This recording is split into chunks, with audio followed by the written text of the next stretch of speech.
It's July. Yep. Hey, everybody. Hello. It's Frank and Ant. How's it going? 4th of July passed. That means summer's over. We didn't do any June shows. No, I don't think so. No, there was a lot. We had events and traveling and a whole bunch of other stuff. So here we are in July. Yeah. Good stuff so far. It's been an eventful summer so far. And, a lot has been going on. A lot of music to be released. I just played in the city last night over in New York for the 3rd annual Bon Scott tribute. It was an 80th birthday bash for Bon Scott, his estate. Boston baked beans. Boston baked beans as well. What? 80th birthday bash for Bon Scott. There's so many beans. I was trying. Listen, I'm trying to articulate myself right now, and I don't know why I'm having a hard time. I don't know why I'm having a hard time.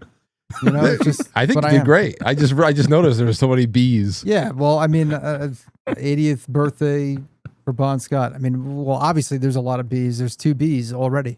Yes, but it was great. It's a beauty. You're chilling out right there, right in the shadow of the Empire State Building. Yeah, I mean, and I know, Frank, you always tell me to take footage, and why is it that I feel like I'm cutting out? I have to really be on top of this thing? No, you sound fine over here. I know you always tell me to take footage and all this stuff, and I try to document as best as I can, but it was really difficult for me to do that yesterday because I can't really speak before a show that, I'm going to need my voice, every last bit of my voice for it. Like all of yesterday, for instance, I was on vocal rest. I didn't speak at all throughout the day.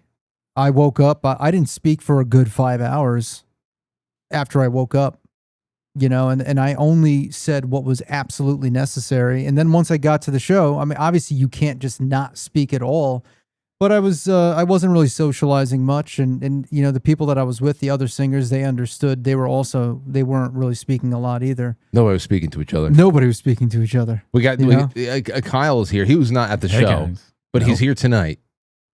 Yes. Kyle, you ever been to the cutting room for anything? No. It's been around for a while though, right? Because I think so. I've never been there before. It's a nice place. Yeah, I saw what you were posting. It looks real. It's an old school theater. It looks like it was. Right. It needs to fix its air conditioning. Not cool enough. But Anthony did great. I streamed his performance. I did that up in the balcony on my YouTube channel, and then I did a little pre-show something on Instagram. I think you saw that. Yeah. Yes. Yep, I saw that. Yeah. I gotta say, so for me, it was an experience because I was asked. I got an email about it. Actually, it was an old email. I haven't really been good at checking my email. So when I was over at Joey's, my producer, to work on some new music and film for another song of ours, I was, I had a lot of free time. So I was actually going through my email. Months long, there was just months old emails in there. And I found this Bon Scott email from January. And I'm like, yeah, I'll jump on stage. 5 months later, sure, I'll jump up on stage. And he was like, oh, sorry that, the slot has been filled. But, I said, but you still, if you want, you can come out. I said, yeah, absolutely. I was planning on going, and then a week before the show, he had sent a message saying, actually, there's a slot open for Girls Got Rhythm. And I'm like, oh, damn, what do I do? And I kind of had this feeling, you know what? Just take it, take the opportunity to go out there and perform. I was nervous about it because I saw the people who were on the bill. First of all, this is Bon Scott's estate. All right. So it's an actual official tie to Bon Scott. And then also you have people like Corey Glover of Living Color who's performing, Constantine, who was, he's done a bunch of Broadway stuff. But he was also on American Idol. I forget which season he was on, but there's a lot of people, a lot of singers that are just veterans in the are just really involved in the New York City live music scene, whether it's like Broadway, the rock scene, whatever. And I'm like, damn, you know, I know these, like, and then I looked at the old videos of like the years past, and I'm like, shit, man, these singers are good. They're fucking good. I'm like, I'm out of my depth. That's one thing I always remember. I remember going, really taking in whenever we would go out to a rock show or even those couple of times that we went out to the 80s nights at Canal Room. I'm going to tell you something about that. These singers are the New York City is filled with fucking top-notch rock voices, Yes. strong voices and shit like that, and you just like wow yourself every time you go out. It's like, wow, why isn't everybody huge? You know, why Yeah, well, Yeah. Steve Brown, who was one of the singers, he sang a couple of songs last night. I was talking to him, and you know, he's done a ton of shit. But one of his things, one of the things he was talking about, how he was singing for Rubik's Cube for a bit. Rubik's. So I told him about. I said like, yeah, we would see them all the time at the Canal Room. He goes, oh yeah. He goes, I joined a little bit after they were playing the Canal Room a lot. And you know, but they all know, like, he knows Paulie Z. He's another singer in the New York City scene. That's just like, he also plays at NAMM all the time. This is a guy. There's so many amazing singers that, like, you hear them and they've done a bunch of shit. They've got a lot of credits working with like the Trans-Siberian Orchestra, or this one played for Styx, played guitar for Styx, or whatever. Like all these these gigs and shit. But like they're not as like notable as someone like Steven Tyler. But but they could probably. I'd put my money on it. Like, with the way they perform, they could put a lot of mainstream artists to shame. They're so good. Well, They're so good. Like, you know, and it's because there's a constant grind, and that's the thing. I think that's why it's important to do that, to do stuff like what we did in the city last night, because it gets perspective for a whole other side of the music industry and being a career musician, to see, like, you know, because for the most, like, a lot of these people, this is they're doing this as a lifestyle thing, you know. And it is a lifestyle, but like- it's their work, right? Right. And they're going to work. exactly. Got to go to work. Everyone's got to go to work. exactly. Right. That's a whole thing there too. Yeah. And you want to talk about lifers? I mean, they're not paying their rent unless they get a couple of gigs a month. Right. You know, that's something that is both romantic and also very stressful to think about. Yeah. Very stressful. You know. Because, you know, I'm sure that a lot of people on that stage last night, they're living in that on cloud nine, and they're doing what they're doing. But when you know, after they get out of the shower and they sit down and whatever, they assess what they're doing the next day, and they look at the bank account, I'm sure that there's a couple of people sweating it out, but it's all right. Yeah. It's all right. You have to. You can't do one without the other. And that was cool. I will say something. Anthony, I talked about this a little bit this morning on my morning stream, and I'm just curious about what you thought about this. But I'm sure you went down to the bathroom, and as soon as you opened up the door, you saw, what did you see? The man standing there. Yes. That just would Wait, was what? relentless in washing my hands and, Wait, there was. You mean there was an and attendant? squirting my hands with soap. Anthony and I did not talk about this. Anybody who was watching my morning show, we did not talk about this. This guy. He was Kyle, one of those. a bathroom attendant. He was a bathroom. I said that. Yeah. He's a bathroom. So what? What do you think about bathroom attendants in this day and age at a rock club? I understand something that's a little bit more black tie, bougie, 5-star. But what do you think about that? So I am uncomfortable no matter the occasion. They, Yeah. Oh, I'm they so shouldn't be there. At all. I don't need the mints. Please It stop. It's very I uncomfortable. just I It don't is. want to go to the bathroom with I'm like- anyone I'm like- else. And But I it was know. uncomfortable because I was drinking. I was drinking a lot. Oh, for drinking your a like lot your of water. voice. Yeah. I was as soon as I got there a couple of hours earlier than the doors opened. I got there probably around 5:00, and I was He was there. immediately started slugging water. Immediately started drinking water, a lot of it. So I kept going down there every 20 minutes, and he was just like, I was fresh out. Now, Kyle, I was fresh out of cash because when I got in there, I don't bring any cash with me really. Most people don't too anymore. much. Yeah. But I had $21 on me. And I got in there, so I saw my parents were there. Anthony's lady was there. I was with my buddy Jay. We got in there. I went up to this table that they had, and I said, you know what, give me a whiskey sour. And I put the full $21 on the table. I said, throw that into it had to at least cover the drink.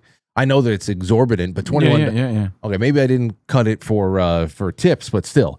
So I'm out of cash. Okay. At that point, I said, okay, my drink has been ordered. I'm going to go take a leak. And I opened up the door, and he's standing there like a Victorian ghost. It was like Ghostbusters. You go into the library, and there's the woman there with the book, and shh. It's like, why are you here? I immediately I got almost like startled, and then the next thing in my head was, why are you here? Now I feel horrible that I'm not going to be able to tip you. Yeah. I mean, he's doing his due diligence too. He's got a mountain of ice in every urinal. Oh, and that was another thing too. Why was there ice in the urinal? That's to stop. That's to not only help wash things through, but also to prevent splashback. It absorbs it, and so he's freshening up. So the he's ice. going in. He's going to the bar, getting the scooper, going down to the Holy basement, shit. to the bathroom. He's the best of the best. But anyway, Okay. I'm standing there. I go up there, and I'm not making eye contact with him because I'm not going to be tipping him. And so I go over to turn on the faucet, and he's right there squirting the soap in my hand. I'm like, thanks, brother. And I Hey, man, actually, I'm not going to be able to tip you, so let me just do it myself. So now that's all washed, and then he's right there with the paper towels. Thank you, sir. Thank you, sir. Yeah, thanks, dude. And then I just have to kind of like shoulder my way out. And I said to myself, this, not here. Not here. I mean, maybe I don't belong to a country club, nor have I been to one, but maybe there, or like you said, a black tie event, or if you go to like a Villa Barone or something. Yeah, so like something like an event like that. I can. It's common. Yeah, well, that's what. And then it reminded me of this scene from Deuce Bigelow.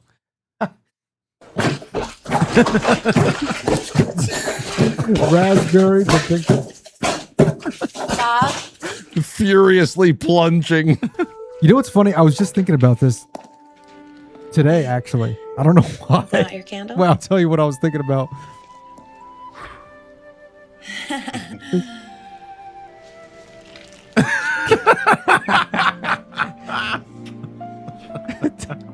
No, that's good, Babinka. That's good, Babinka. It is good.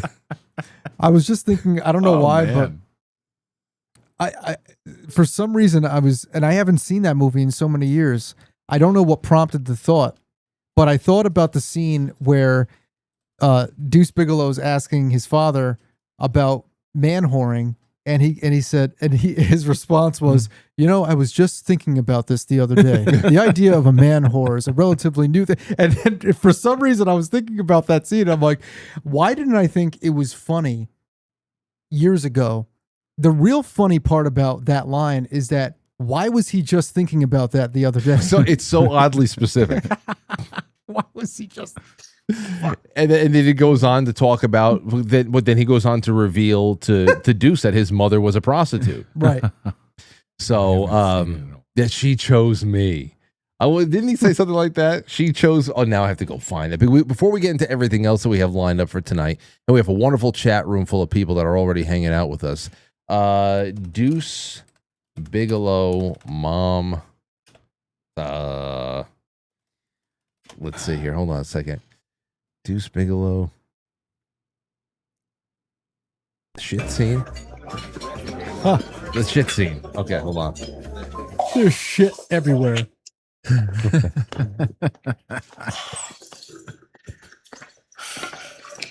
This was Frank and Anthony yesterday. Just yesterday. Yeah. Thanks. How's it going? Pretty good. Hey, Dad, let me ask you a question. What's that, son? Do you think it's wrong for a man to accept money from a woman to, show her a good time? Yeah, I was just thinking about that this morning. The idea of a man whore is a relatively new idea. Cologne? No, thanks. These women are looking for something more than just sex. They want romance. What do you mean? Well, it was like when I met your mom. God rest her soul. I didn't have so much as a toilet to clean. Still, I wasn't going to pay her a dime for sex, no matter what she was charging. What? Well, your mom could have had any man she wanted in that strip club. And this being my first time in Bangkok, I was looking for a good time myself. You met Mom where? It's not important.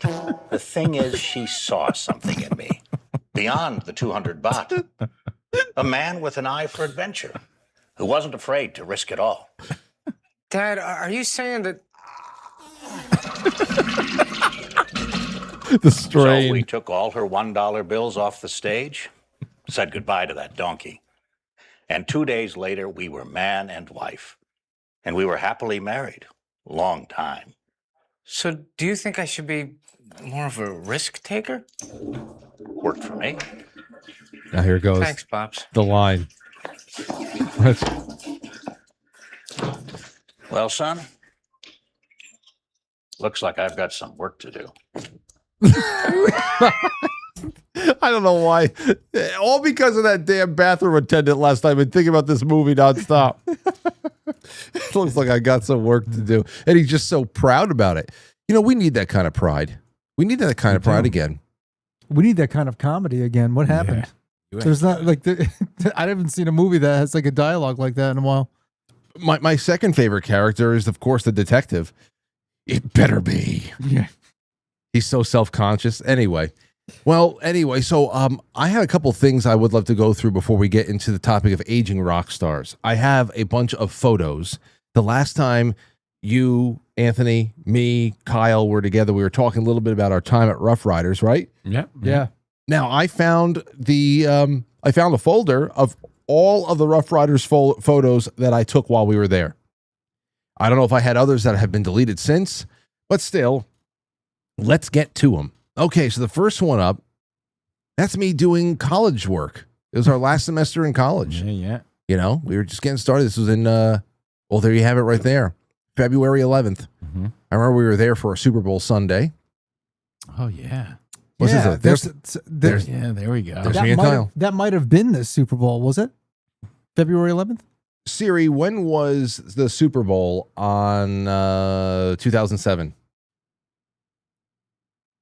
No, February 14th. Oh, no, 2007.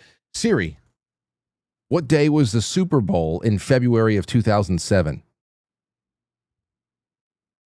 You stupid bitch. Confused? I don't know. Super Bowl February 2007 date. Let's see here. That was February 4th. So it was exactly a week later. Okay. Okay. It was exactly But a week we later. were going weekly. Yes. We were going on Sundays back at that time. I think. Absolutely. That might have been the first time. I think the first time we went there was on Super Bowl Sunday. Yeah, there's Anthony. Right. You, Kyle, Anthony, very distinguished. Yes. There's the guy we were working for. There's Grizz, falling asleep, just having a good snooze. There's Kyle and Keith. Yep. And Anthony in the background there on the board. Oh, yeah. We got to bring Keith back. I can't wait till he's back up in New York again. There's Greg. Oh, the man. There he is. He was the main engineer over at Ruff Ryders Studios. Just slept there under the tables. He was such a cool. You know, it was funny. Like I think he worked at Motown before he went to Ruff Ryders. He told me. Oh, really? So he was like around like He was, big name acts, like yeah. bigger than Ruff Ryders, and they were huge, right? He was so nice to us. He was great. You know, he great. was always like really humble and would teach us things. And Greg was a good dude, man. There's Kyle hopefully still alive. hopefully still alive. Yeah. There's Kyle and Keith. Of course, these are all taken on disposable cameras, so we have exposure and issues. But this is a very romantic way of taking pictures back in the day. You don't get these anomalies anymore. Oh, these are action shots and In my bedroom. Yeah. During one of our writing sessions. Yeah. This was 2 years after. What an awkward pose. I know.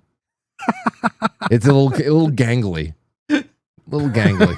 The fuck is going on there? I know. There you go. Holy shit! Again, in my bedroom before I sold those congas. Oh, you got rid of those? Oh yeah, I got rid of them a long time ago. Yeah, I mean, We were hard up for cash. so I think this photo is when we recorded those 4 songs. We recorded the drums and the scratch tracks because that's my Yeah. laptop. Yeah. And I remember bringing the laptop with the rack. Yeah, there's the rack under that like nightstand thing. of That was a yours. rack that was used in Anthony's room as well for when we would do our Zedalza broadcasts. That's what you guys probably repurposed it for No, that I think that we- project. I think what we did was we took inventory of what we all had. You had the drums, and we just used what we had, threw it in a pot, and said, Hey, that and this drum set is in the other room, by the way, which Yeah. is again Look at that. why it needs to be replaced. yeah, It is just it's too Yeah. old. It's done such great Well, work. it's over 20 years old. Yeah, it was. I bought it in 2005. It was the floor model at Guitar Center. right. So I've had it for 21 years now. right. It was manufactured. Probably even earlier than that. Yeah. is what you're saying. There's Yeah. Anthony feeling it. Yeah, there's What Pro was it? Tools. Oh yeah, look at that. Yeah, we Was were I recording singing? some shit. Oh, there's my Hall ass. The 4 asses in Oh the yeah, I remember in the that. dump truck. Anthony's feeling it again. The hell am I doing? Oh, look at me. No, maybe we're playing it back. Maybe. What the hell's that face, Frank? Well, because you couldn't hear anything. Maybe yeah, perhaps that's it. I look frustrated. I look all right. Taking a break. Oh yeah, that's a good one on the producer's couch. Yep. Back at Ruff Ryders. Oh, of there you go. course. Me and Keith. Yeah. 2007, fresh face. We all look like babies. Yeah, yeah. There I am, probably disappointing somebody on the drums. I remember when they stuck you in that corner Yeah. instead of putting you in the booth. Well, there's no reason to. Oh, right, because of isolation. Sure. yeah, there's no reason to. There's no reason. Once they went to acoustic drums, they put an acoustic set in there. That's when they brought in the real drummer. And then For one song. No. yeah. He didn't play. So, first of all, they being a producer they hired outside of the group Joe to make a Smith. sound, right? And that drummer played an E set too, which was just the pads. It was hybrid, right? It was hybrid, right? That's He what I'm had, getting to. Yeah, he wasn't it? It was real cymbals, right? Real cymbals on pads with the drums were the pads. They Right. weren't like the mesh heads like he has though. They were like those like silicone black whatever. yeah. And that was for a song that I guess everyone believed was going to be like they were really trying to push that to be something that was going to Right. be like a single, and I've never heard that song. We've got a lot of stuff that Right. we've got a lot of stuff from those sessions, but that's the one that I never heard ever. I don't know whatever happened to it. I think he Yeah. was. I mean, I could say this. It's been 20 years, right? Yeah, Yes, you can. I think it was like Joe's price was like $5K a song or something back then, and he was doing like 4 or 5. There's no way he was not paid. No, he was probably the only one who was getting paid, and those musicians who drove up. Oh, that yeah. took us to the diner that time. But Thank you, everybody, for the. Thank you, yeah, Bill Cooper, yeah. for the compliment on the pants I was wearing. I used to almost whenever I could wear the pajama pants, I would, and they would usually be plaid pajama pants, and sometimes of the Dallas Cowboy variety. So that's all I really had to Well- offer anybody at the time. But let's put it in perspective why we were dressing comfortable. We would get there at like 11 a.m. or noonish, right? Probably earlier. And then stay till what time in the morning? I don't know. I had some. Late I remember nights. some late. I had some late nights. You guys had later nights than me because I was not a part of the project Right, when 3 he- weeks in. Well, I when he remember. brought that. I remember. One Right, in right. particular. One time in particular, we were there. We were there for 9 hours just waiting for a Guitar Center run. Like someone went out. I remember that. For like they went to the Guitar Center in Manhattan. They went to Midtown Manhattan to get like a patch cable or some critical like 3-foot wire the studio wouldn't work. And when without. that It was happens, crazy, yeah. you're just eating Jamaican beef Yep, patties all yep. day. And drinking McDonald's coffee. I remember and going nuts. having no money and watching Grizz eat like a fucking king. Because he always had a gigantic baseball-sized wad of cash in his pocket. Yeah, I remember. And Yeah, everybody's eating at the bodega down the street where if you have a $5 bill, you can eat like a king. Yeah, You just take yeah. 5 pounds of rice. You have 5 beef patties. And, how many times you just want to be like, Grizz, can you buy me a beef patty? I didn't have shit. I didn't have a nickel to my damn name. But, hey, everybody in the chat room, for all the chat rooms, Yeah. we only have, let me see, how many things we only have 34 votes, and we have about 100 or so people watching on YouTube. We have X amount more over there on pilled.net. Get over into the YouTube, the Playhouse YouTube, and vote in that chat room poll. Here's the poll. When should legendary performers call it a career? Number 1, A, it's play until you physically can't. 2, when fans stop showing up. Or 3, don't retire, reinvent yourself. Now, hopefully we can open up the lines later on and hear what you guys have to say, or see maybe the best or the unexpectedly best shows you ever saw from perhaps aging stars who reinvented themselves or did something. That would be awesome. But please go over there and vote. It would be a wonderful thing to pull from you guys later on. And there you have it. Okay, so that's all that's all I had on that. Just thinking, I'm just the idea of asking Grizz to buy you beef patties. It's just funny. All I mean, it was like 12 hours, 9 hours of like, you think, it started becoming apparent to me that we would never get paid. Yeah. So I was thinking, like, wouldn't it be nice if he gave us a substantial lunch? Or just a crayon to eat or something. A used crayon. Oh man, those beef patties look so good. What about beef patties? And it was beef patties and cookies too. Beef patties, he would buy, because you can get 3 nice soft baked chocolate chip cookies, 3 for $1 in one of those nice little sacks, The little corner bodega sacks. And he had it all. He never spared himself one creature comfort. That was an interesting experience, right? Yeah. We were like the help, right? I mean, don't get me wrong. It was a great experience for me. I don't want to speak for you two. I loved it. I loved it. All experience is a great experience. Yeah. It's because like you learn something from it either way. But we weren't exactly right. That's exactly right. But hey, we were there. Like Frank, you talked about it last time when they got the piece of paper, and because we wanted credit for our music, and there was like some offense that we just thought that was fair. Yeah. Right?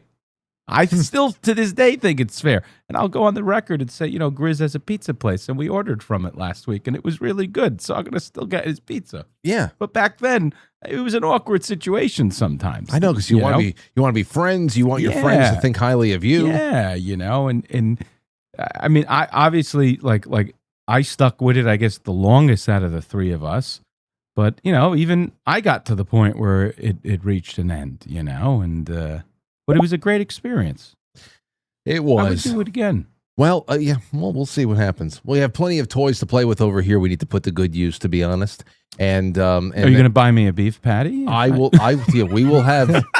will have good, well-balanced meals here. Okay, we are all grown up. We know how to support ourselves now, and it'll be well catered. And we know KJ could cater the whole thing too. Speaking of, I was thinking of him because Tim couldn't be here today, right? The 4th Rotten Pain member. Wouldn't it be funny if we had KJ here today?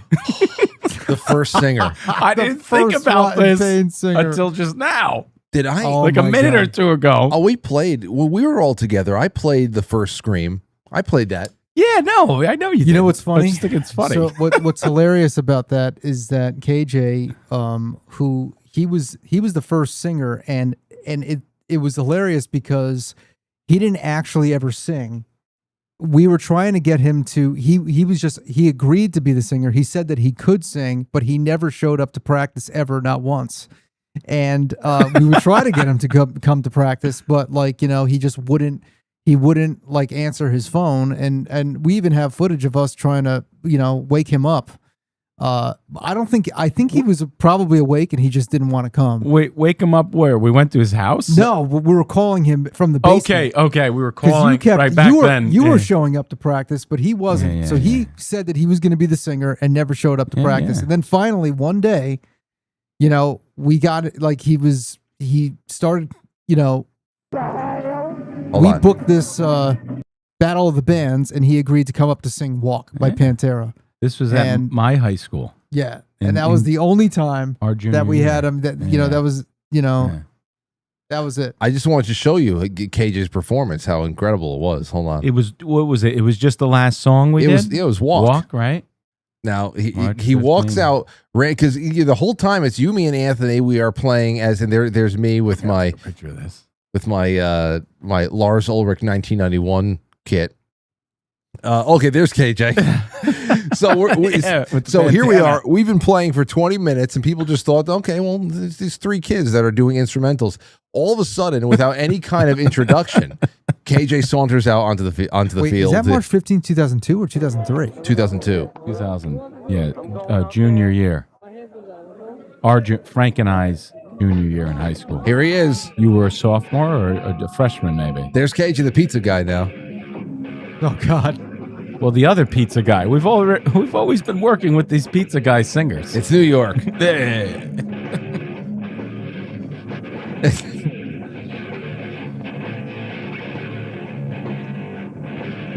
This is actually our practice. We're playing. Uh-oh. Stay with us.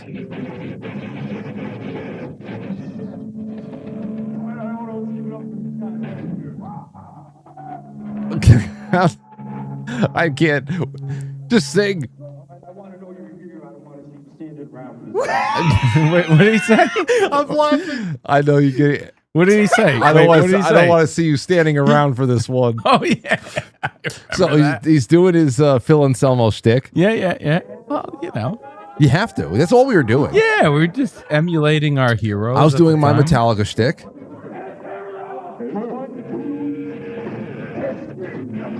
And they have it. Well, Wait, who came on stage with him? It was Vita and it was Tim. So okay, so Tim came too. Yeah, Tim, Vita, and KJ, and then of course then everybody came on stage for the last part of it, and that's when the scream happened. Yeah. Anywho, so that's that. Okay, so now that we're talking about legendary performances, let me show you something that I realized. A lot of people, and this is not to bash on Lars Ulrich, because I love that little man. I really do. Is this the Lars segment that I suggested you do every show? Oh no, but it should be. It's going to be. Because here's the thing that I got from people, and I wanted to talk to you guys about what's going on, what's probably happening on stages all over the place. But it's well known that Lars Ulrich doesn't practice. I don't know why. I think it's really unbecoming and not good. It's so stupid. Just rudimentary things to be able to keep time. All that. You don't have to be Danny Carey, who's I think older than Lars, and is a master. Mid-60s, I think. Yeah, he's older than 65, Lars. yeah, or something like that. But at the same time, people always say, and I understand this, that at the end of a Metallica tour, Lars is usually a lot more on it because you're playing every night or every other night now, right. And that in and of itself is good practice. So you sharpen up as a band at the end of a tour than you were. You have a couple of kinks you're working out. But there's something that I noticed. Here. Oh, and now shit. Now where the hell was it? Damn. Wait. I have to find this. Wait. Please let it still be in here. I noticed something happened. Did I fuck up all of the links that I sent myself? Oh, no. I think I did. Oh, no. Oh, no. Oh, no. Hold on. I screwed up the links. I know what you're going to say, though. You sent this to me. Did I? Yeah, didn't you send it to me? The What is it? One, yeah. Do you have the link? I don't know. Is this the one from last year or something? No, it's obvious to me. It started becoming obvious to me. I saw somebody. It was on Instagram or something. Yeah. Where it was they're playing it. They're playing one, and it was maybe about a month or so ago. Okay. And all of a sudden, it's right to that part where it's time for the drums to take off. Yeah, Machine gun riff. Exactly. Part? Okay. And I realized that it is fucking perfect. Yeah. And everybody in the chat room was like, "Whoa, Lars is on." It's like Lars is not doing shit. Too perfect. I mean, they've got the triggers down perfect. It sounds like what would come out of his kick if he could do it physically. Okay. It's the sound, the timbre of his kick, It's not everything. a different sample. It's, Oh yeah, I mean, listen, they got all the money in the world to match this. Oh sure. And of course, I don't have it here now for some damn reason, but I want you to listen to something. This was not too long ago, maybe about a year or so. I don't know. Jack Black jumps on stage with Metallica, and listen to this. Here you go. Take a listen to this, Dude, and here's James. he's ready to go. I'm ready, buddy. Should we form a new band? Sorry, Kyle. Upgrade. Landmine has taken my sight, taken my head, taken my hearing, taken my arms, taken my leg, taken my soul. Let me with life in here.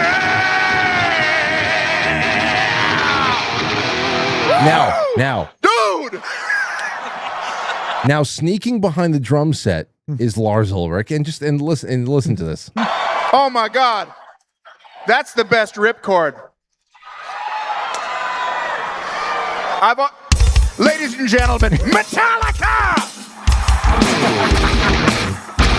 He can't do it. Can't do it anymore. Now, I'm going to show you exhibit A, since it was exhibit B. This is in Budapest on June 11th.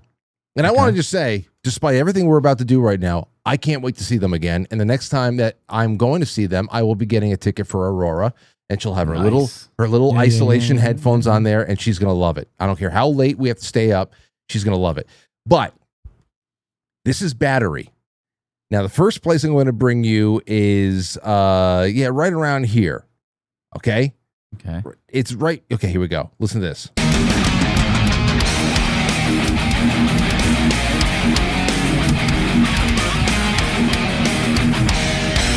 Listen. You heard that? What the? You heard it? I heard it. The Yeah, I heard it. bet. I heard it, and then I did not see it. His drums were muted for that fill. And Go they back, played go it. back. He stayed on. Yeah, I heard it. Oh, I heard it's even. I have another example just in this say song it again alone. for Anthony, though. Okay, here we Let's go. play it again.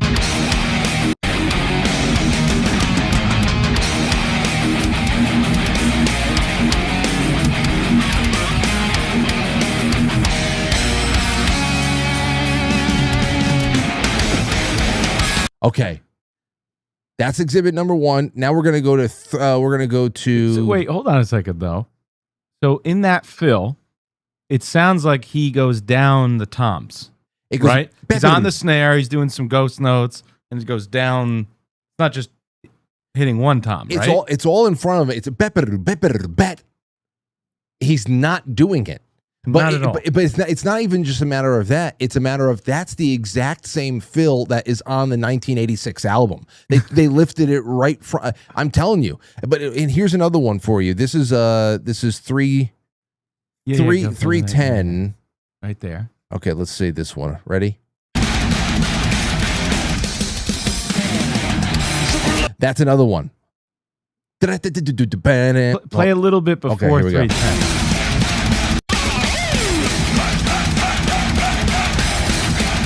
Yeah, that all sounds like Doctor.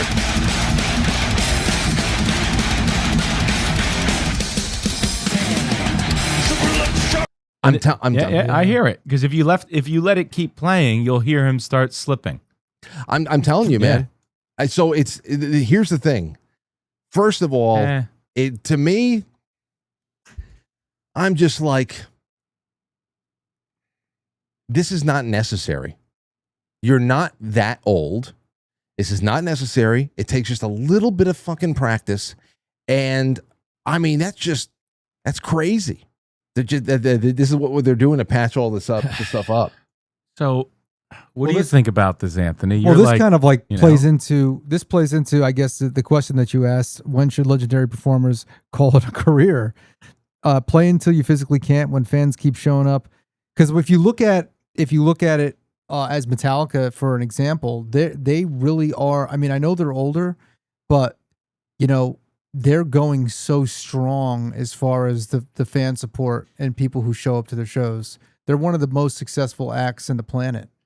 And, you know, like they still can, you know, I like you said, I think that with some, if there was just some attention to detail in practice and keeping themselves in shape, they can still do it 100% live, even if it's not like their original recordings, you know? Yeah. But you've got other bands, like for instance, you have bands like Motley Crue that I don't think should be playing anymore.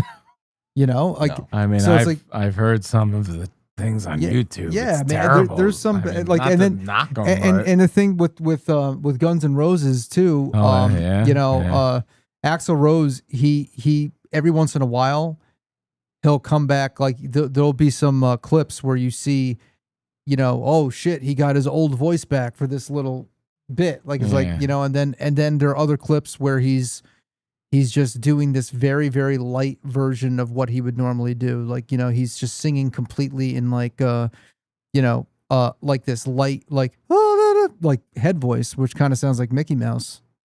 Right, Yes. like So it's like, you know, it's hard with bands like that.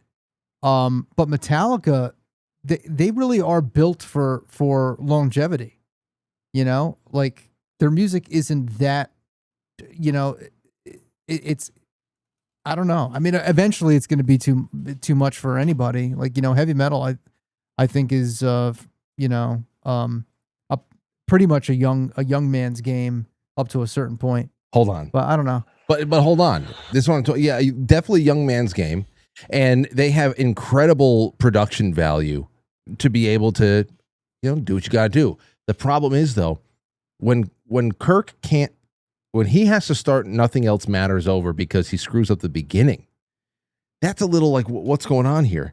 But here's I'm just gonna find one because I can't imagine that it would be different. This is May 30th of this year in Berlin. Okay, hold on. Listen. That's not him. It doesn't sound. No way. Listen. I hear it. No way. No way. They extended it.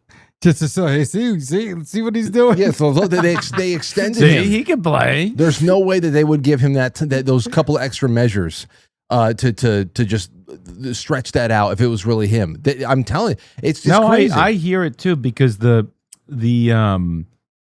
drums, they don't sound glued to the rest of the drum set. So to my ears, it's almost like when you have like a raw mix, like when you're mixing something and it's not glued together yet. Everything sounds too separate. It doesn't sound cohesive. That's how I hear it, at least. But yeah, that's the way I noticed it. I said, "Oh shit!" And then let me go into the actual Now go to the comments. Go to Cunning Stunts and see how he plays it in Cunning Stunts. Oh, okay. Ooh, there you go. That's a good Stunning idea. cunts. Stunning cunts. Yeah. Let's see here. Hold on. Wait a second. Metallica. But don't and while he looks it up, like metal drumming, it's a sport in a lot of ways. Like, you know, you don't play baseball forever, you don't play football forever, right? Like, you retire at like 40 from baseball, or am I right? Is it a little later, or it's not going to stop me? Yeah. Around 40 is when they age out. If you make it to 40 in Major League Baseball, you're a legend. Okay. Usually you start, I mean, you're like a Julio Franco type or something like that, but you're considered old when you're 35. Okay. That's when like Jeter kind of started aging out. He was I think he retired at 39, around there. But it started earlier. So that's my point. Like Lars would be the first one to go in Metallica. But then would you want to go see Metallica without Lars on drums? No, not at all. What I just want to see him do is practice a little bit. That's not a complicated. That's not a complicated thing. I mean, actually, the rest of one is far more complicated, right. And technical as far as what the rest of the song is from there on in. Right. So, I mean, I would, and God knows what they have patching in for the rest of the way, though. Right. But as far as that. Shit. Okay, so what, Anthony, did you say cunning stunts? What is it called? Cunning stunts or stunning cunts? It's cunning stunts. Cunning stunts. To be cunning stunts 1. Let me see here. Cunning stunts 1, high quality. Thank you very much, Jessica.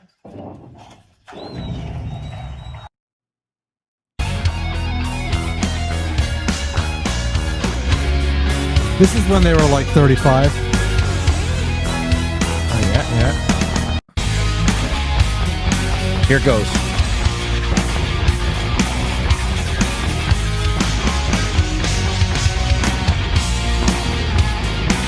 Oh, Jason. No, he's playing that. Yes. He's playing it. And it doesn't sound like a perfect machine gun, but it's...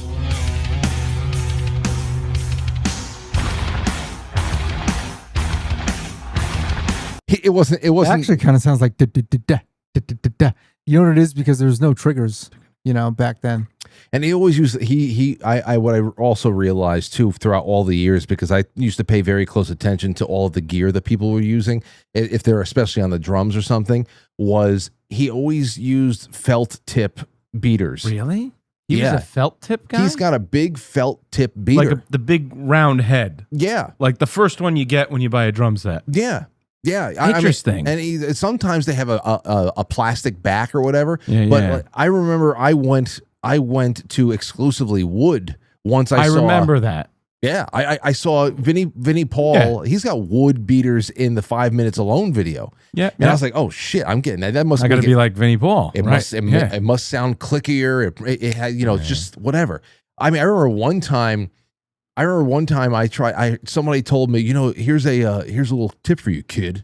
But if you right behind the beater pad on the kick drum, if you would put a quarter. I remember you doing this. I remember putting the quarter under there and then taping it down, whatever. And with the quarter underneath the beater pad and then using a wood beater, it sounded like I don't know, like I was like a metal worker or something like that. You were like a tin knocker. Yeah, we're in a foundry. It's like the end of Terminator or something like that. Ding.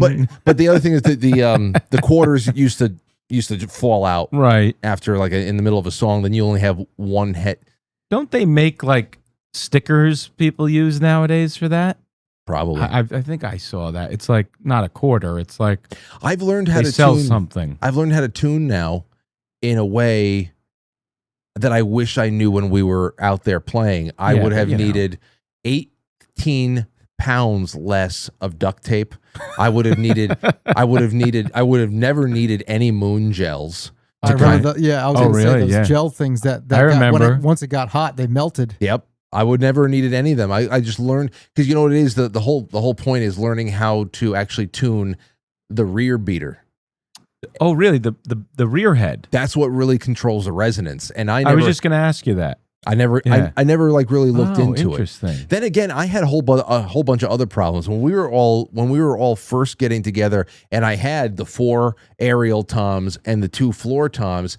That wasn't a 10, a 12, a 14, a 15, or a 16, and then 18, whatever. It was 10, 10, 12. No. It was. I think it was 10, 10, 12, 12, because I just had 2 sets and I put them together. You bought 2. Yeah, I see what you're saying. So I'm just trying to down tune. It wasn't that hard, but I got to say, it was kind of cool that we were like one of the only bands where like our drummer had this huge drum set.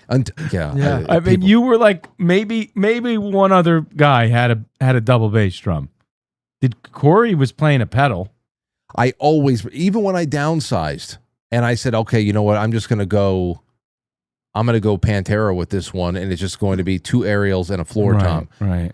And that was so much better, shedding all those toms. But even with that, I always brought 2 kick drums. I remember at the Chance once, the sound guy came up to Anthony and I, and he asked which one, because you were like off stage, and he's like, well, which one's his primary drum? And me and Anthony look at each other, and then Anthony goes to him, well, what do you mean? He plays both of them. You know, because you were playing the machine gun stuff, and the sound guy was only going to put one microphone in one of the drums. Yeah. And we're looking, you and me are looking at him like, who is this guy? I know. Like, you're the sound guy here. And the sound guy probably was like, like, what the fuck is this? Every time that Fuck these local bands. I'm telling you, every time we walked in with the full set, Yeah. I remember distinctly getting dirty looks from sound guys all the time. Like, mother, you got to be kidding me. Yeah. Well, they just put one mic in between every 2 toms. Right. They weren't going to, Right. I think nowadays, and Anthony, you would know more than me, but like, don't guys just travel with their own mics now and stuff? Like when you're on tour? Oh, I don't really know. Yeah, I don't know. Like, because I watch videos about like bands and their gear and stuff, even nowadays, and it's like some of the bands, it's like they're submixing the whole act in their rack-mounted mixer. So it's like the sound guy gets a 2 mix, like, left and right, puts it to the PA. Yeah. Like, well, I mean, when you know we what were I'm saying? playing, but like in the past several years, when our rig was Set the Charge, Derek has had that all. He was the kind of the brains behind it, and the monitoring, and we gotta, because we would we have like soundscapes behind us, electronics and stuff like that, and we were doing that just like, I don't know, 10 years ago we were doing that shit with like the countdown in our ear, click track. That went into our monitors and the whole thing, and then we would he had a snake that he would give to the sound guy. The sound guy would get like some individual tracks, so he can do his thing. The sound guys loved us when we showed up because Derek made it very, very easy for him because Derek is one of these like sound like engineer type worked was on the was just always did crew for like drama clubs and stuff. He just knows sound systems and technology and the whole thing. So he would just just make things so easy for a lot of the sound engineers that we worked with. But I think that now it's just getting more and more simplified because a lot of bands are doing that. And I'm not sure, like, I don't know personally. I'm not in a, we haven't played in a while. I'm not in one of these bands that uses laptops and whatever they're using, whatever programs they're using. But I know that it's not what it used to be. It's not as simple as miking. I think like a lot of what we went through, a lot of what we experienced has changed a lot. I think it's kind of like archaic now to mic amps and shit. I don't know how many people are even doing that, unless you're going there and you're using like house shit. Like I gotcha. Right. Everything's everything's direct on the. Not only that, it's digital, sometimes wireless, Bluetooth. There's a lot of Bluetooth stuff going on. Right. We were just starting to see people incorporate that stuff. Right. Like I remember when we played that one gig at the one of the times that we were at the Empress Ballroom in Danbury, and who did we play with? Who the hell did we play with? It was somebody. I don't even know. I forget who the hell it was now. But what happened? It was a technological issue that the drummer had, where they were still Frankensteining together a way where, because they had a backing track too, and some maybe for ambiance or whatever the hell else. Right. But it wasn't as streamlined as, of course, everything is today, because we're talking over 20 years ago, and it was. I think we learned about some technical issue that they had where the drummer was not actually able to hear the rest of his bandmates that night in the monitor. He had to choose between hearing the band or being with just alone with the click. And we're talking about a naked click. Right. Where he just had to, and I remember being like, that guy, of course, that would be my worst nightmare. Sure. Just to be isolated with nothing but a metronome and knowing the song without having any other cues to make myself feel immersed. Right. I mean, I would, if something went wrong with the click, I would say, guys, forget about all our backing tracks. It's just us. I mean, I would rather hear you guys than a metronome.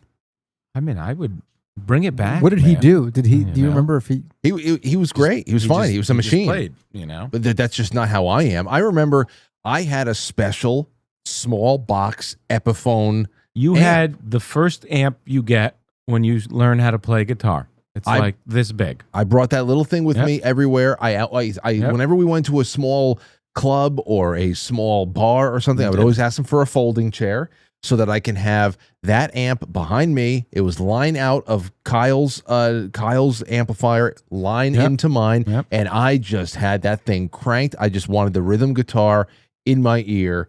That's why every night I left there with my head ringing. Because it was just you were like just using the distortion on it, I think, to like get it to be like louder. I remember that. Yeah, I wanted it to cut through everything. Yeah. Obviously it was all highs anyway because there's not.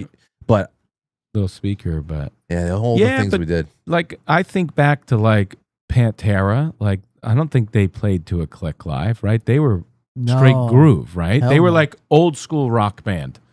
Like I think BLS maybe does that. I still love watching, to this day. I love watching these Pantera clips that show up on social media because like it just reinforces the big thing for me is Vinnie Paul's drum kit.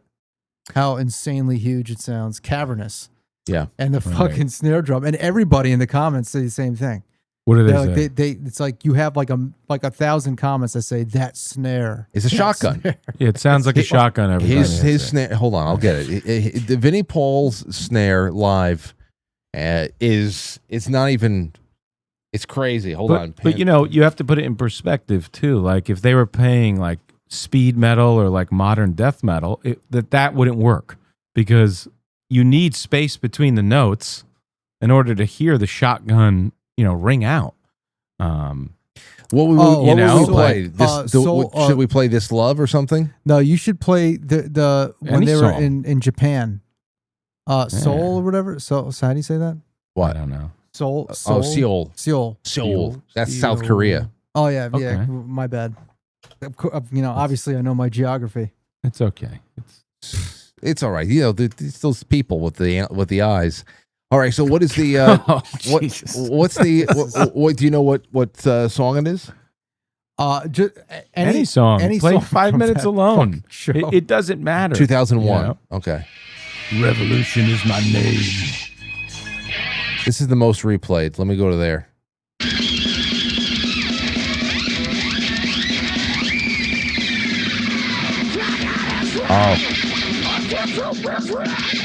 Oh, that's Suicide Note Part 2. Yeah, but you can't hear it. It sounds very muffled. Yeah, This is not a good best, not a good recording. South Korea, This Love. Let's go to the end.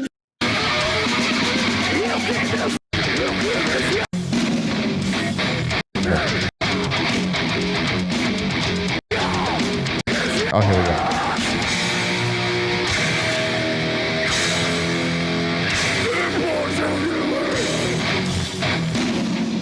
Holy shit.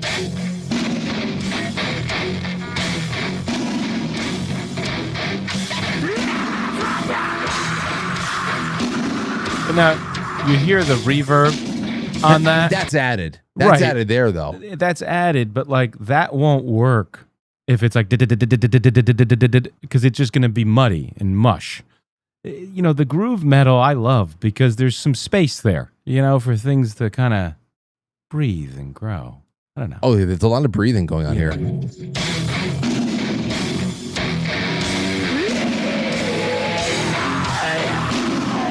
Look, it's so good.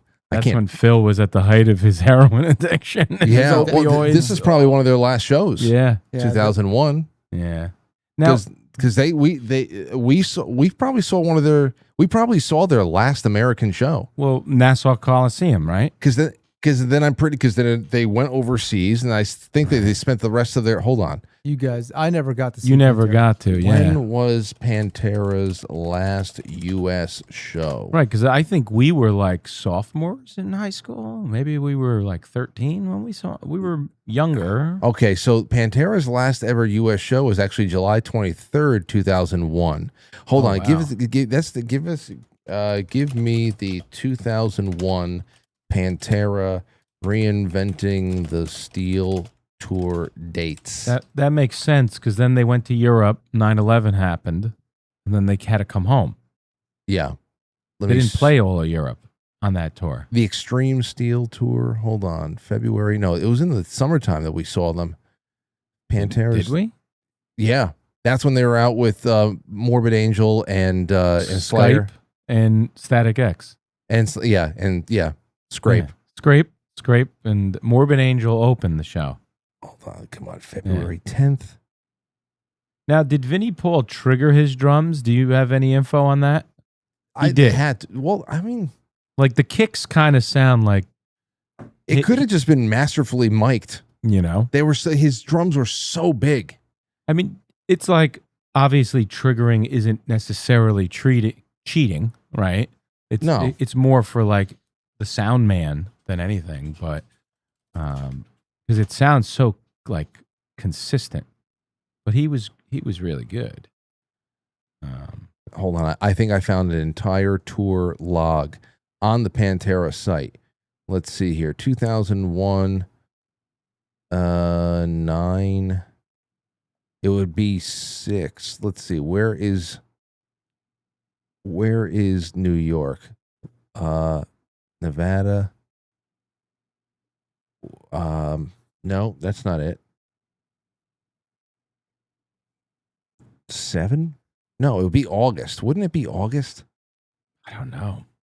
Damn, Look it up. They canceled their September 11th. Yeah. They canceled that. I see that, but I don't know. We saw them in 2000 and 2001. Anywho, so that's all I got there. Okay, now let me ask you this. First of all, let's get to the I got a super chat over here from the Playhouse. And that was before. That was Zoso Dude. Says, were they Gucci pajamas at least? No. We did not have Gucci pajamas. No. That doesn't matter. All right, so the lines are going to be open. The lines are open now. 914-200-0269. You call in. There's the green number right there. 200-0269. Call in with your thoughts on aging rock stars. And the reason why I'm bringing this up is not only because of some other people that we were talking about. I see that Zoso Dude and others were talking about Vince Neil before. That's always been a problem. Anthony already brought up Axl Rose, who does, you don't expect anybody to be what they were when they were 18 years old, but there is a Mickey Mouse kind of a thing that's going on. And it's noticeable and whatever. But this is really, David Lee Roth has been getting a lot of people uncomfortable lately. Here he is in New Jersey last week, trying to suck somebody's toes in the audience. And take a look at this. I don't know. Roth is an anagram for the devil. What the fuck? Hey. Is he drinking whiskey? Yeah, I think so. Lift your chin up. Lift your chin up high, stuck up like your toes. Oh. Like, Oh, boy. To my little friend. I thought that was Billy Idol. Oh, yeah, I can see that.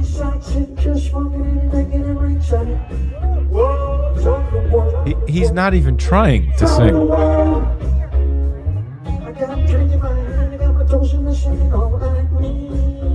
Here's a beautiful girl.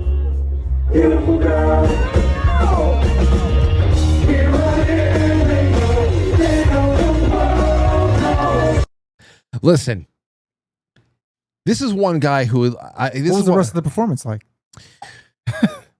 I always see people updating from the road, and it's all right.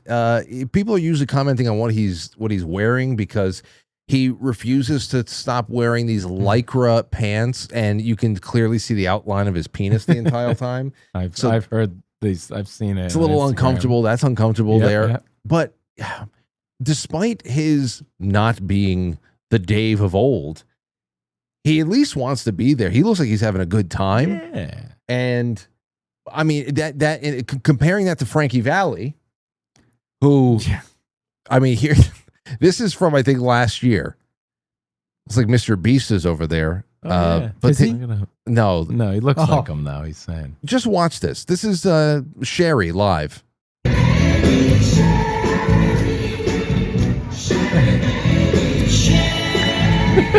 Oh no! oh no! So that's what I imagine the bathroom attendant looked like.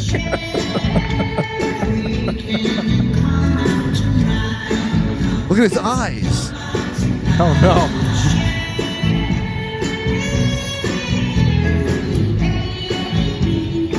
Oh my gosh.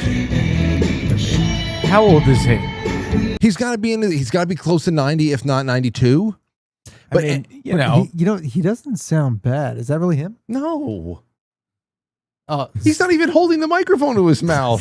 and that's the thing. That's the thing. His mouth is barely moving, and he's got these fixed stare. This fixed stare. Like if I went to Frankie Valli in the Four Seasons with Frankie Valli showing up to do this act, right? And if he actually looked at me, I would feel like I would feel like I would have nightmares. Yeah, I mean, it's again. So, is he doing it because he needs the money, or because like his estate wants the money, or does he really just want to be there doing it? I don't know. Let's take a call. Let's see. 480. Tell What do you us. think? I don't know. So, like, one thing too I noticed is in a lot of metal bands we grew up like listening to, the drummers seem to age out, and they're all replacing the drummers. Slipknot, Lamb of God, Fear Factory is only Dino nowadays. It's all young drummers. So, like, is it like only one member that ages out and then you replace, or should the whole band just stop? It's no, I don't know. I don't know. It's like who is? It's one of those things where if you're Dino Cazares and you most of the catalog for a band, your most famous band is. I mean, if everybody else says I don't want to work anymore, or we're doing something else, what are you supposed to do? If that's your catalog, if you can go out there and play, I'm all for what he's doing. Actually, I respect him that he's going out there and working, dude. So I think as long as you got I think that where it gets a little bit weird and subjective, and whoever 480 was, call back. I had you on the air and you didn't say anything. But I think where it gets a little bit weird is who's the most valuable person in the band where you say no, it's indispensable, you can't. Like there's a lot of people who refuse to see Pantera going on around right now, opening up for Metallica and all this other stuff, because they say without Vinny and Dime this is not Pantera, which I don't think that that's not what the billing is. That it's not that Pantera is back, but you do have Phil and you have Rex, and are they not do they not deserve to go out there and play what their songs? Yeah. That they helped write? Yeah. I think they have every right to do it. Well, they also got people forget that they got the blessing from the estate too. Right. The Abbott brothers and all that. They got the blessing. Let's take a call from 541. Go ahead. Is this Zoso? It is indeed. Zoso, welcome. How we doing, gang? Good. You're on with the boys. Well, I could do a 45-minute dissertation on the aging rock stars thing. I'm going to try to keep it to a minimum. But before I even launch into that, I just got to tell Ant, really impressed with his show last night. I'm so glad you broadcasted it, Frank. It was most impressive. That song, as I told you in a short little text, I was dating a stripper in the 80s. She used to dance at Jumbo's Clown Room and spider webs on the elbows, that type. And I could bring in that cassette pre-queued up to the Girls Got Rhythm and she would just tear it up. So when he started in on it, when the minute I heard the opening notes, I'm like, the girl's got rhythm. Fucking awesome, man. Great job. Great job. Thanks, man. I appreciate Loved it. Yeah, I'm glad I had some connection in there. Yeah, I put in the chat that I mean, I got to tell you, dude, I mean, in the 80s, I was a really, really fortunate individual with my contacts at all the record companies. I mean, we put so many people, we publicized so many people that I could call my buddies at Geffen, at Capitol, at wherever, and just say, Warner Brothers, and just say, hey, how about some tickets and passes to this? And I went backstage to everything. I mean, everything. So to see, the Crew back in the day when they were killing it. I mean, Motley Crue in the 80s was one of the coolest fucking shows you'd ever go to. And their parties were, I mean, renowned. They threw a party at a strip joint on the Sunset Strip for girls. And it was all of rock's royalty was there. I mean, I'm bumping it. To my left is Ted Nugent. To my right is David Coverdale. Everywhere I go, there's somebody fucking famous. Motley Crue threw the best parties of any band ever. They rode up on their Harleys, parked them all out front. I mean, but to see them, they did this, and it was such pomp and circumstance. They brought in their lawyers somewhere around the mid 90s or so, or late maybe early 2000s. They did this thing. This is guaranteed to be our last tour ever, people. We will never do this again. We're signing our names in blood. This is it. If you see us on this tour, that'll do it. And they charged the most exorbitant prices. And then 6-7 years later, they were like, well, maybe we should tour again. So after bilking the public one more time, they went back out again. And poor Vince, man, the poor guy, he can't even sing anymore. He says three lines of a sentence and sticks the mic out in the audience so they can finish the song. It's like, at what point when do you lose your self-respect? You live this posh life as a rock star. We funded it. We funded your lifelong party for 30 years. At least have the decency to say, I can't do it anymore, people. I'm going to hang it up. It's Kiss. I think Kiss played that card for even longer than Motley Crue. And the Who did it before them. I mean, God, the best was when The Dirt came out. After the movie came out, they put out this very they put out a video with this voiceover saying, after The Dirt came out, we saw everyone is, talking about the Crew, and we decided, I know we signed a contract. Well, contracts never meant shit to Motley Crue, so we tore that shit up. Have some balls, have some respect for the people who funded your 35-year cocaine party, and just walk away gracefully. Dude, the David Lee Roth thing, I saw a video probably a month ago. My sister sent it to me, and it was David Lee Roth trying to sing Jamie's Crying. And this dude, he shows about 30 seconds of it, and he walks outside, and he's in the lobby of the whatever arena he's in. He goes, I'm leaving. This is the saddest thing I've ever seen. He goes, I didn't know Don Knotts was singing for Van Halen. Man. I just about. And Zoso, you know what I realized there too is when I was watching Ozzy's farewell show, 2 weeks before he died, that was still the timing of last summer was still so crazy. But when I was watching his farewell show, there's a lot of people, a lot of things that was going on that stage. Sammy Hagar showed up. He's nearly 80 years old, and he still has pipes, man. He sounds fantastic. He does. Oh, yeah, he does. He really does. Sounds incredible. Some guys can still do it.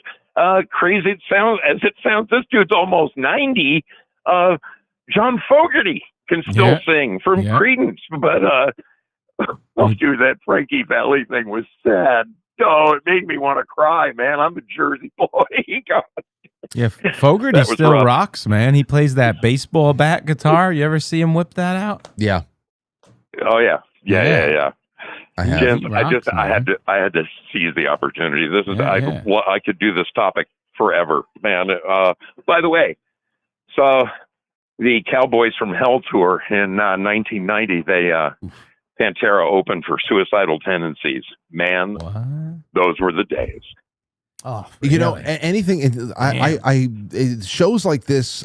I really like. I will tell. With Anthony and I talk about where this all has to go a lot. You know, there's still a lot of stuff that we have not done as far as putting together the infrastructure for what this show is going to be as an independent media entity. But this is the kind of stuff I hope that this is the kind of calls we get a lot more, Zoe. If from you, I would love for you to dump as many of your stories here. I want other people in the audience to do that, especially as people find the show.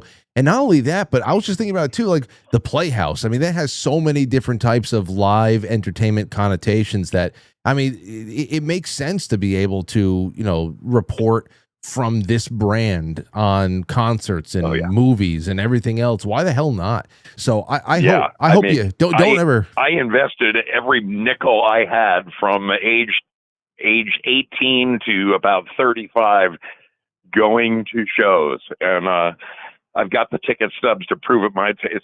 It's crazy. I found my brother gave me an old envelope. He goes, I don't know, man.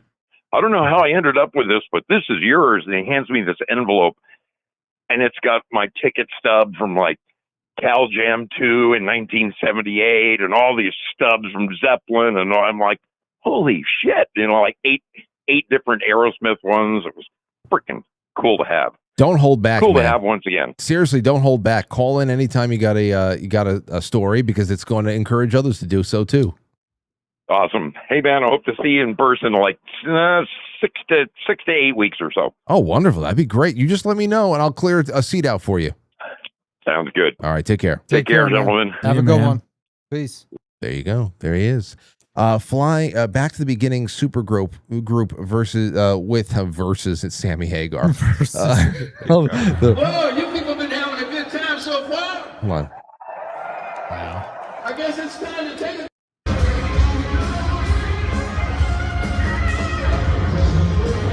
Where is it? There he There is. it is.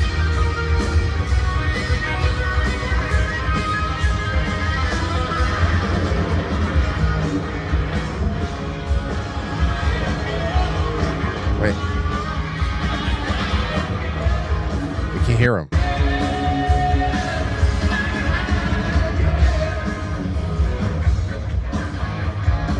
Nah, it's not that good audio, but anyway. We got another call. Let's go. 602, you're on the Playhouse. Go ahead. Hi, this is Pink Coolip, and I just wanted to say hello, and that I think as far as the aging rockers go, that we should give them a break because, I mean, everybody gets old. So, Oh, yeah. You know? So then let me ask you the follow-up question that actually really comes down to the some of the things that are in the poll that we have. One of the things is hey, listen, play until you can't. Some people though would argue the problem that we see with some artists is that it is apparent that they can't do it anymore, but they're not letting it go. So the real question is, who is in charge of giving the intervention about, hey, listen, if you still have the energy, if you still have the love for it, let's work on reinventing you and going to a different direction. I think that's what it is. You have to be sensitive. Drop the key down a couple of Tom Jones what did. Tom Jones does. Yeah. Tom Jones drops the key. He sounds just as good.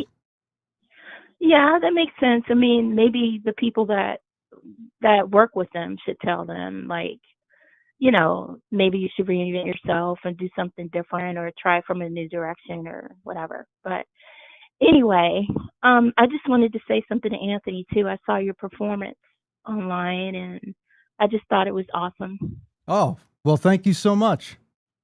You're welcome. Well, I hope you call in more often. Yes, This we is appreciate great. the call. Sure. Okay, well, hey, wait. Before you go, have you ever had the chance? And this is for everybody else in the audience too, for the little time that we have left. Have you ever gone to see somebody perform who is past their so-called prime that really did it well? Or what was the good and the bad? Well, actually, I went to see Van Halen with David Lee Roth, and it was okay. I mean, he was better actually when he was younger. I mean, everybody knows that, but I don't know. I just thought maybe give him a break because he's trying his best, you know. But it wasn't great. To be fair, to be honest, it wasn't great. Yeah. Well, that's what we're asking tonight, and thank you so much for kicking the topic around with us. Sure. Yes. Thank you for the call. Have a great night. Take There care. you go. So how old is David Lee Roth? Siri, how old is David Lee Roth? 71 years old. And to think, you know, we played the show last night when I sang over at the Bon Scott tribute. You had Jimmy Coons who performed, and he's around the same age. Oh wow! And that guy, he's the guy who was chewing gum while he was singing. Is that the second guy out? The second guy, he's around that age. Could you imagine? Damn. And he was good. Oh, unbelievable. He was chewing. Why would he chew gum? While I don't know. singing? That was just like he was just chewing gum while he was singing. He's like that good that he could walk and chew gum at the same time. I wonder if they gotcha. did anybody stream this? The Bon Scott. Well, actually, you can see a video of him singing on. If you go to Bon Scott, Jimmy Coons, there's a video from last year of him singing. Oh wow! How do you spell his last name? Kunas. All right, let's see here. Jimmy Coons, Bon Scott birthday bash, problem child. Up next, we got songwriter, guitarist, blues vocalist, and I've learned at last year's bath, he is my New Jersey neighbor. You can see him in Coots Clark's band, Cactus, Savoy Brown, Humble Pie, Flood the Engine, and National Wrecking Company, just to name a few. Give it up for my rock star neighbor, Mr. Jimmy Coons. Yeah, that's him. Oh, come on, yourself. So he was 70 last year then. Yeah, but I think he's around that age. Oh, he's chewing gum He's here still too. chewing.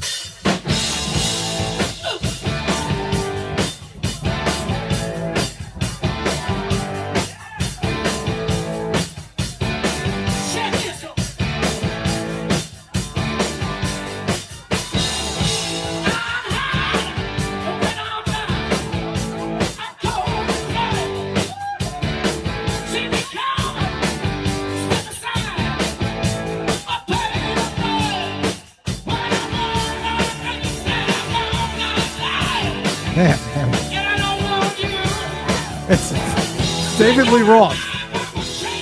What the fuck, David Lee Roth? What the fuck, Axl Rose?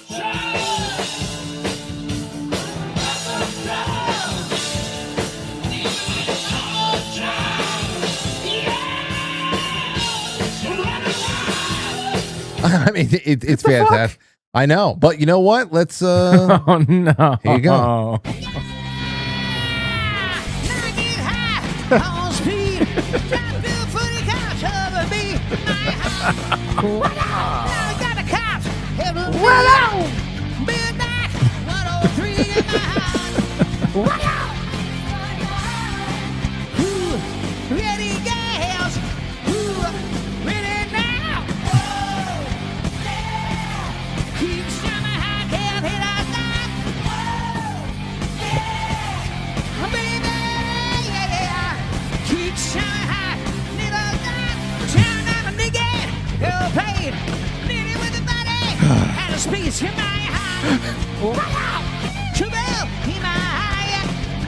Looking for another good time, my heart.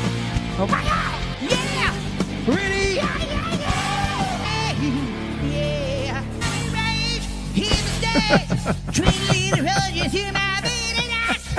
It's fucking Cartman. It's Cartman.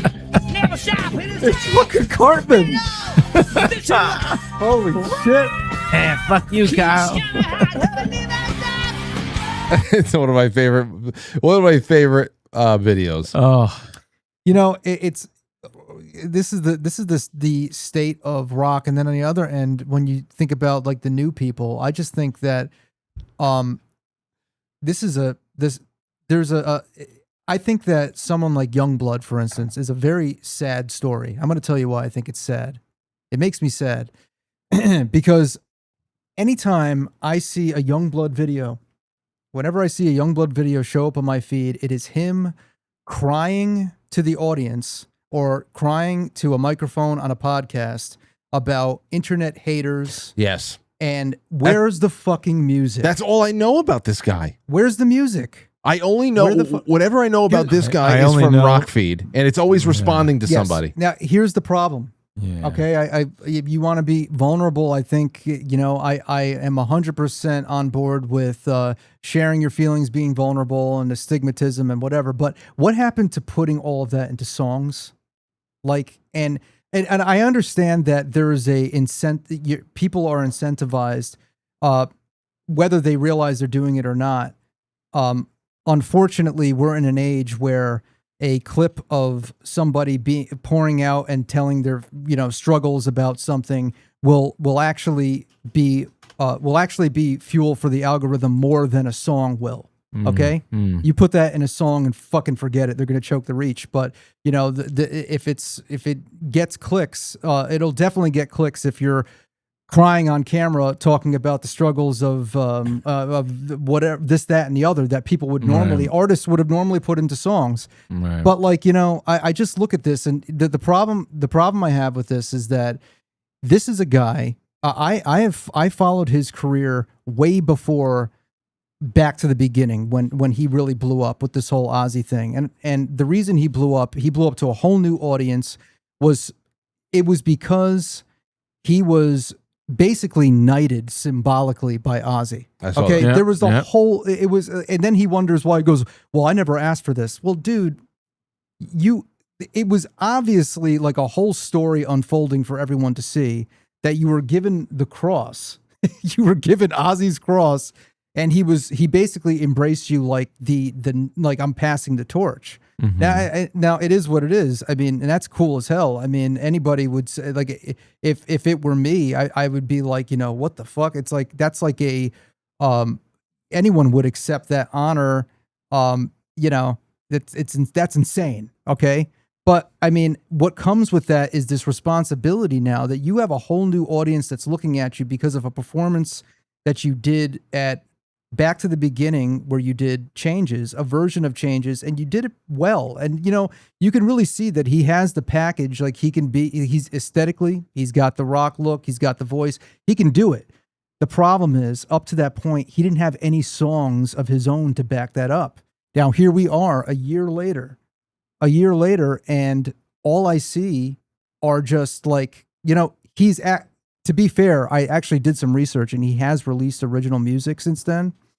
But it's funny because I like to see when things like this happen, the hype is always bigger than the music, And Sure. I look at everything that was released from that point, and I see that, okay, he did this song Zombie, which is it's like a pop rock kind of like ballad. It's pretty good. But when the whole Ozzy thing happened, he put this song out, and he actually collaborated with Billy Corgan to re-release the song. Okay. So he got Billy Corgan on that same song to re-release it. That version has way more press, way more viewership than the original song. They obviously tried to push that song harder. Sure. And it's okay. It's pretty good. When I first heard it, I really appreciated the melodies and the lyrics. I thought that it was like, okay, this is like, it's decent. And then I noticed that recently he released music that kind of sounds like Oasis, sounds like the Verve and Oasis combined. Pretty good, but it's not going to live up to this whole like rock god next level thing that hype that's going on.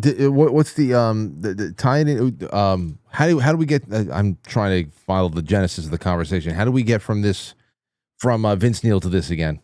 Because I'm talking about the state of rock music right now, and how I'm looking at it as just from a commentary perspective of just, you have aging rock stars, and then the new blood that you have, young blood, ironically enough, Right. it just can't seem to handle handle it. You know, the other thing there too is, and I get that connection now. But of course, symbolically, how not how you don't even think about what the symbolism of being handed a cross is. I know it's Ozzy's, and it's a like a kind of like a knighting of sorts and all that stuff, but you're being handed a cross. You've got to carry the cross. Right. I mean, that's like, Oh, you yeah. think- I mean, you think it was all roses for even Ozzy the entire way? I mean, so it's just like There's no such thing as being that big and having everyone like you. Like you will In any aspect of life. If you quadruple the people that love you, you quadruple the people that hate you. Yeah. And if your biggest problem are people who hate you on the internet, man, you are standing in front of 20,000 people in wherever he was, Right. and the first thing you think about is I can understand it because, like, believe me, I've had my fair share of internet hate comments and stuff, and when you're not used to it, like even just on the level that I've been, which is nowhere near the level he was or he is, it's like it's jarring when you see people like that. People judge you in a matter of seconds, matter of 2 seconds. Like, how many times have we met somebody in person? It's like when we first met our friends in Illusion. Remember when we met our friends Keith and Randy and everyone? We saw we told them this story too. When we saw the first picture of our friends band Illusion, when we were going to play a show with them, we judged them in like 2 seconds because they had leather pants and stuff. Like, who the fuck are these guys? And then you meet them, you meet people, and you're like, yeah, you know what? I was wrong about that person. I was wrong, because you actually get to meet them. We're on the internet.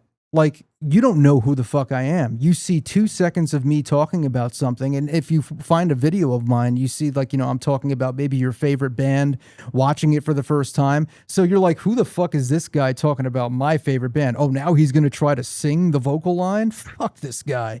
Like, it's obvious. So, but you have to take that in perspective and not take things fucking personal.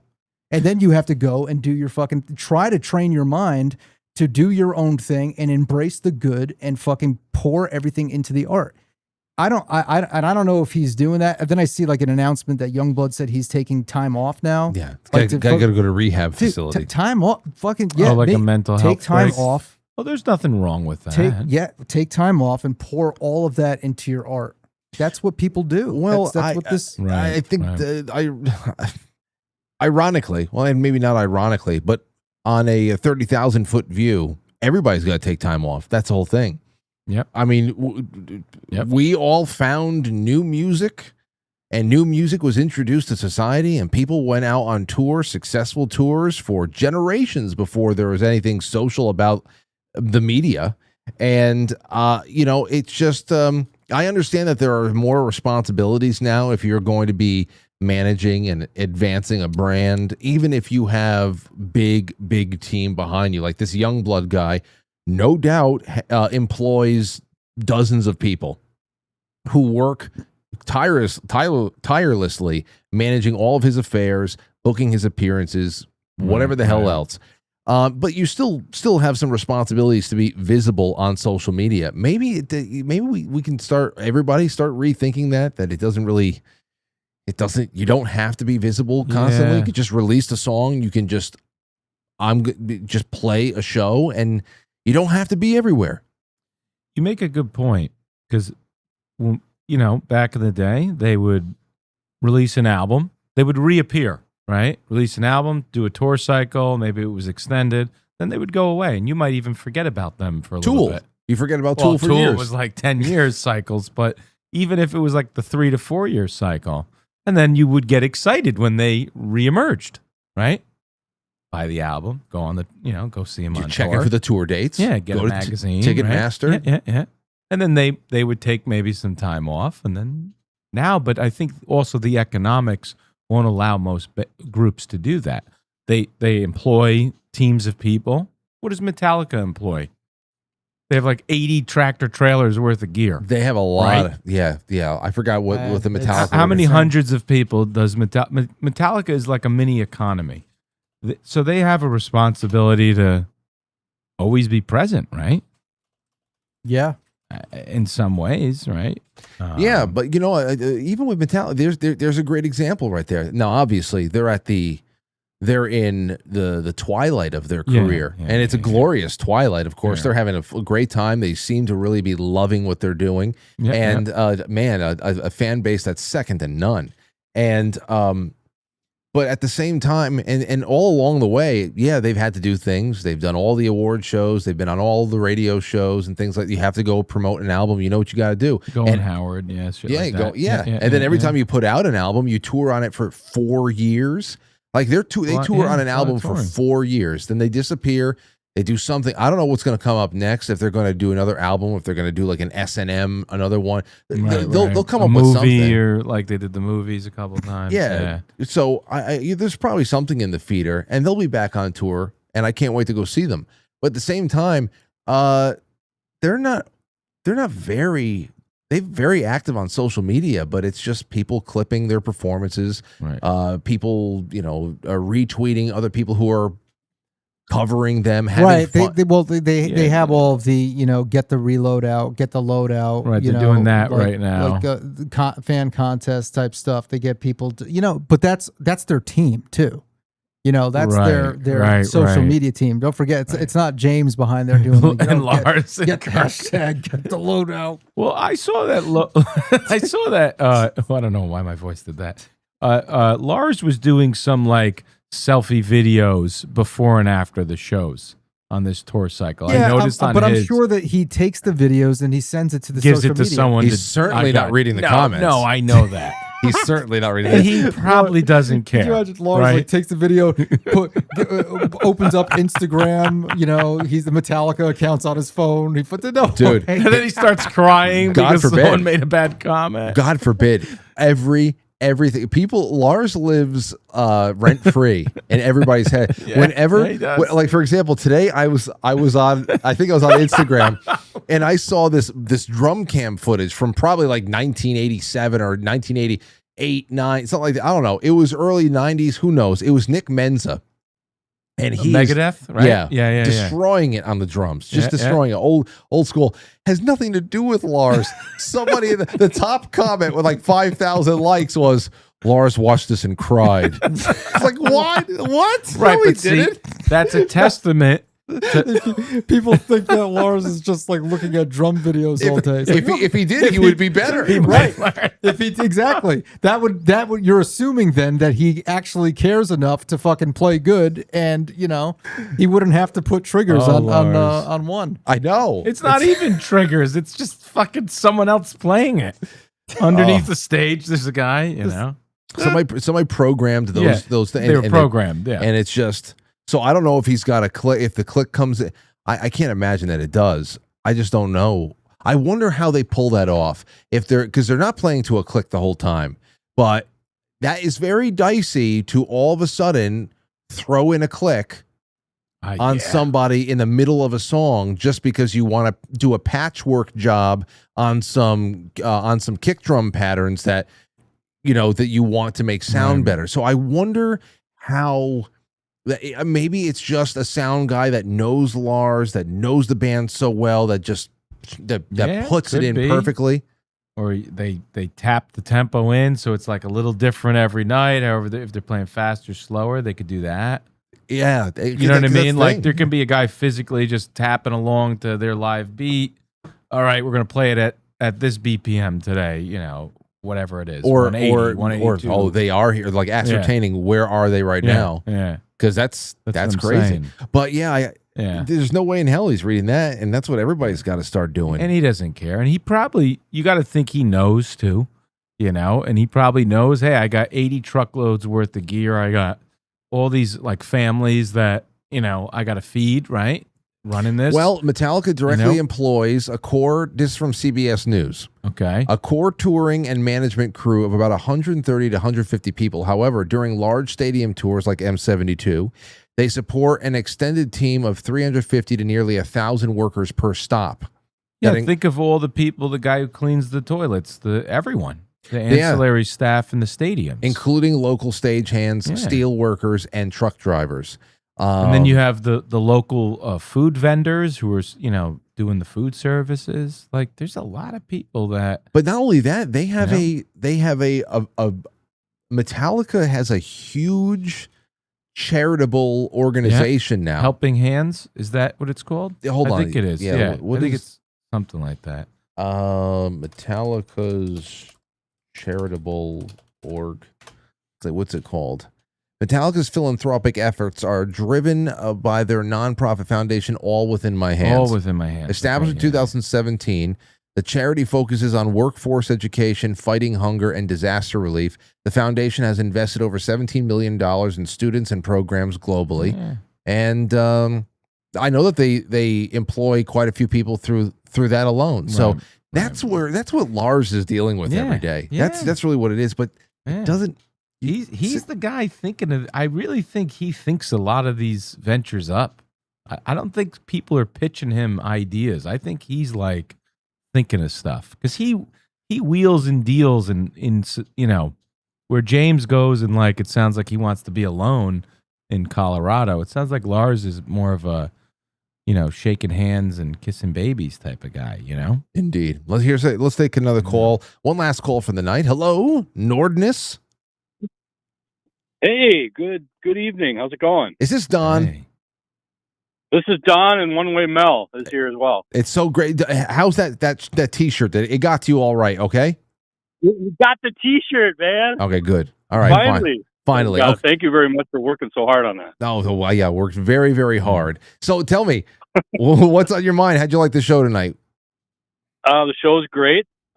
We just had a recent experience with an old band, if you will. Go ahead. There's a new amphitheater in Minnesota, Mystic Lake, and it's a great venue. It holds 20,000 people. So we went and saw the Guess Who.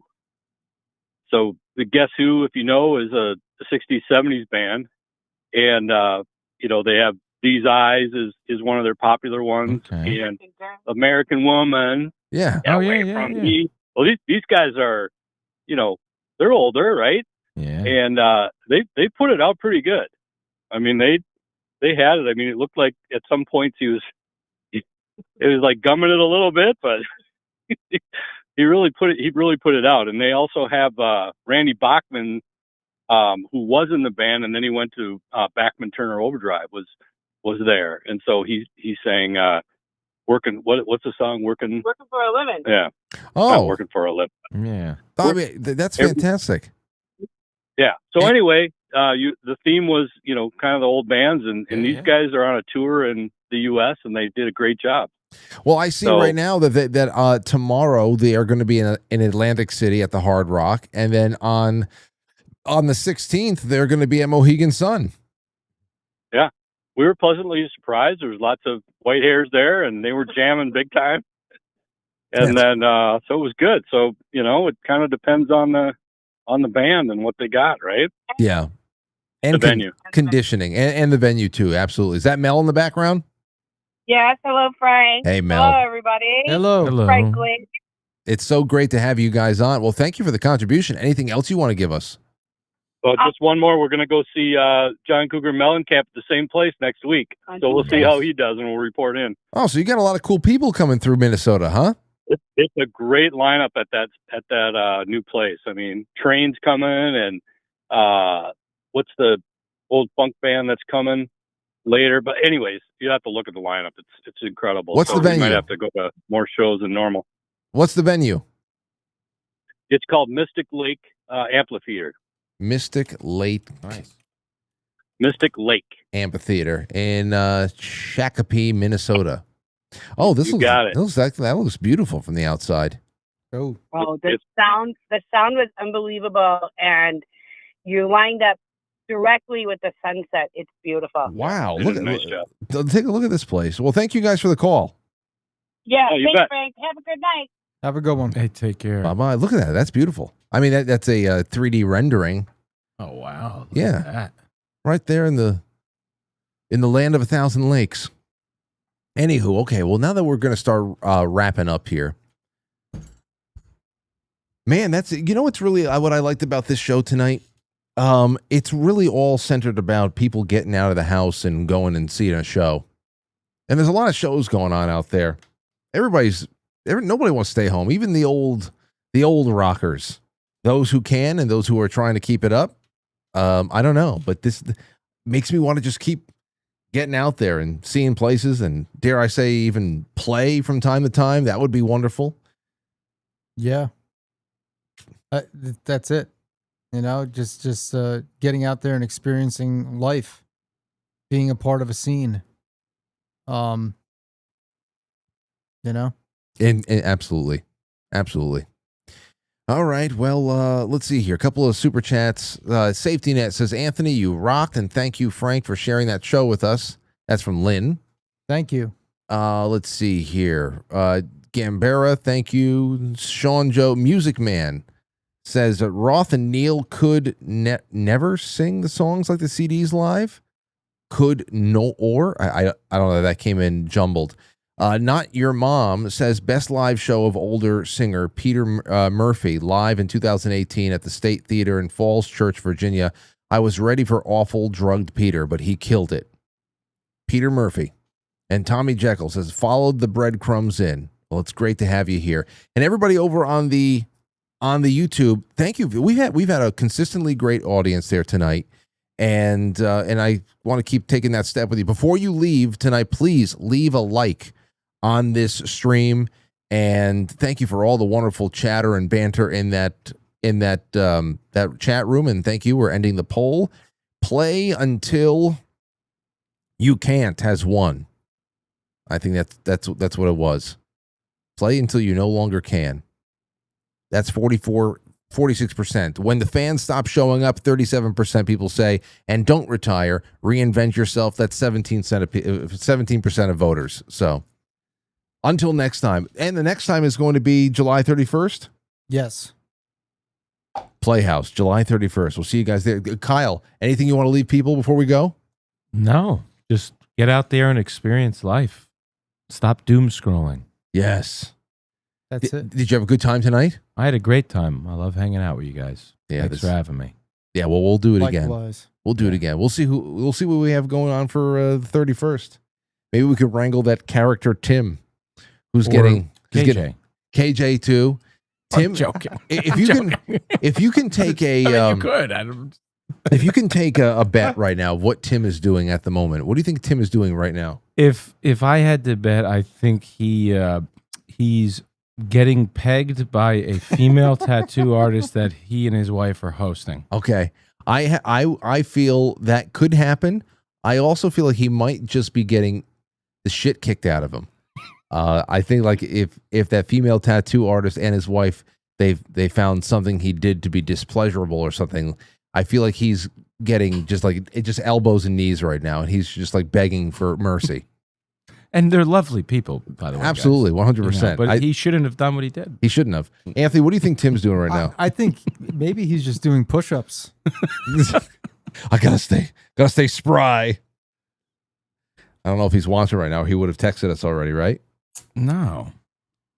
Let's give it 5 more seconds to see if there's a. No. Nah, he's not watching. No, He's not he watching. didn't even give us a like. No, fuck him. With that last name of his. Gorgon. That was funny. That's a good running joke. Yeah. We love you, Tim. We love you, Tim. Sorry you Okay. couldn't be here. Have a good night, everybody. It's been wonderful to hang out with you. Yes. Good night. Yeah. Good fight. Oh, we should end with the. I should get that one night. We should get the celebrity deathmatch music. Oh, yeah, that's great shit. Hold on.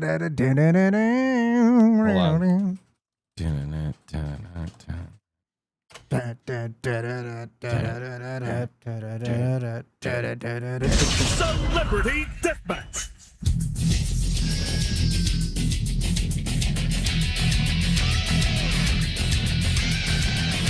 Thank you, everybody. It's been a good night. No, this is new. No, that's that's like a cover or something. No, that's not it. What's the original one? We're not going to do that to people. Celebrity Deathmatch theme. Well, folks, we're This all is out it. of time. This is Johnny Gomez saying good fight, good night. That's it.